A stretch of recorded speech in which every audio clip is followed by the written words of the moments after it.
за да можем да сложим, така, обув, дебил, аленски, първо трябва да влияме. cs.bg info. Това е най-важното.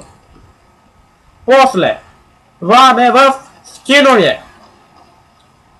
После, търсим определените скинове, които ни трябват. Например, сега AK-47. Като публикава серия 47 пъти.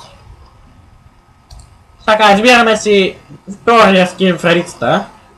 Червотин, обуфарен дебил. Кое да стоя бе? Не тях. Така, вече се вървахме. Така, теглиме го. И влагаме.